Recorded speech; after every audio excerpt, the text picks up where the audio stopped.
Code එක අනාගත්තද?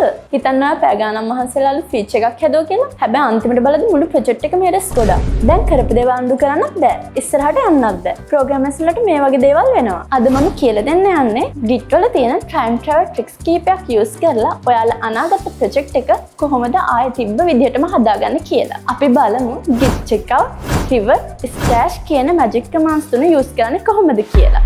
මුලින්ම බලමු Git checkout. හිතන්න ඔයාලට දැන් තියෙන කෝඩ් එක වැඩ කරන්නේ නැහැ කියලා. හැබැයි ඔයා දන්නවා ඊයේ කරපු commit එකෙම ඔක්කොම වැඩ කරා කියලා. ඔයාලට පුළුවන් ඒ පරණ version එකට ගිහිල්ලා මොකද උනේ ඇත්තටම කියලා බලන්න. Git checkout. ඔයාගේ commit ID එක.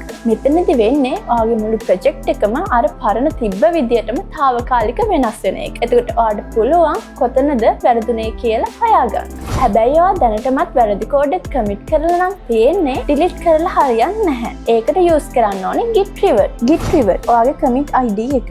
මෙතනදී git කරන්නේ ඔයා කරපු commit එකේ කරපු දේවල් ඔක්කොම අනිත් පැත්ත හරවලා අලුත් safe commit එකක් හදන එක. මේක තමයි professional විදිය. history එකක් නැති වෙන්නේ නැහැ. ඔයාගේ ප්‍රශ්නෙත් විසඳෙනවා. ඔයාලත් වැඩක් කර කර ඉන්න. හැබැයි ඒක තාම ඉවර නැහැ. හදිස්සියෙම bug එකක් fix කරන්න වෙනවා. වැඩේ ඉවර නැති නිසා commit කරන්නත් බෑ. වෙනස් කරපු ඒවා අයින් කරන්නත් බෑ. අන්න ඒ වෙලාවට තමයි git stash use කරන්නේ. git stash කෝඩ් එක తాවකාලිකව හංගන්න.